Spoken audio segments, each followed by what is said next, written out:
একটি গ্রামে রাহুল নামে একটি ছেলে এবং পূজা নামে একটি মেয়ে বাস করত।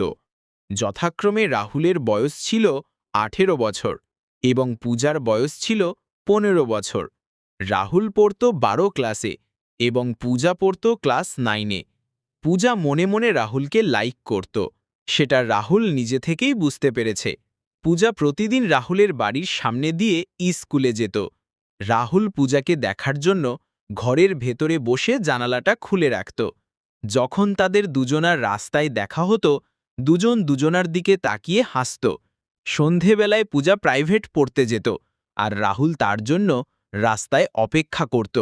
কিন্তু পূজাকে রাতের বেলায় প্রাইভেট থেকে আনার জন্য তার বাবা যেত, তাই সেইভাবে পূজার সাথে রাহুলের কথা হতো না। এই দিকে একদিন পূজা রাহুলকে একটা চিঠি লেখে এবং সেই চিঠিতে লেখে যে পূজা রাহুলকে খুব ভালোবাসে। রাহুলও পূজার চিঠির উত্তরে বলেন সেও পূজাকে খুব ভালোবাসে। রাহুলের বাড়ির অবস্থা খুব একটা ভালো ছিল না, তাই রাহুল তাড়াতাড়ি একটা কাজের সন্ধান করতে লাগল। অবশেষে রাহুল একটি কাজের সন্ধান পেল, কিন্তু সেটি তার গ্রাম থেকে অনেক দূরে।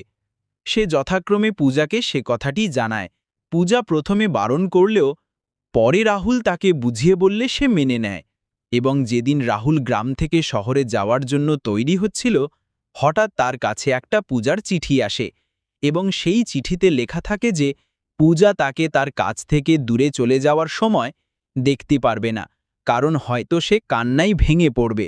তাই সে চায় সেদিনটা তার বন্ধুবান্ধবদের সাথে কাটাক, তাতে হয়তো কষ্টটা একটু কম হবে। তাহলে পূজার কথায় সায় নেয় এবং সে যথাক্রমে কাজের উদ্দেশ্যে রওনা দেয়। যাবার সময় রাহুলের চোখ বারবার পূজাকে খোঁজে, কিন্তু তাকে সে আর দেখতে পায় না। রাহুল যথাক্রমে বিদেশে গিয়ে কাজ চালু করে এবং মাঝে মাঝে পূজার সাথে ফোনে কথা বলতো। পূজার কোনো নিজস্ব মোবাইল না থাকায় সে তার বাড়ির ফোনে ফোন করত এবং তাতে মাঝে মাঝে পূজার সঙ্গে কথা হয়ে যেত।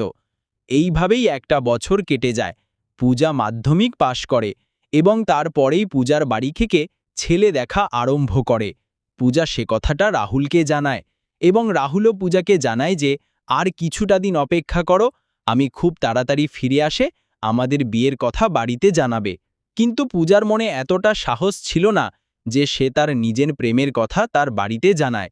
তাই যথাক্রমে বাড়ির দেখা ছেলের সাথেই পূজা বিয়ে করে নিল এবং বিয়ের কিছুদিন পরে রাহুল সেটা জানতে পারে এবং এতে রাহুলের প্রচণ্ড কষ্ট পায় এবং মনে মনে সে খুব ভেঙে পড়ে এবং তারপর থেকে রাহুল নেশা ভান করা শুরু করে দেয় এবং কিছুদিন পরে সে বাড়ি ফিরে আসে। বাড়িতে এসে ডাক্তার দেখিয়ে রাহুল একটু সুস্থ হয় এবং ঠিক সেই সময় পূজাও তার শ্বশুরবাড়ি থেকে বাপের বাড়িতে বাড়াতে আসে এবং তাদের দুজনার মধ্যে দেখা হয়, কিন্তু কোনো কথা হয়নি।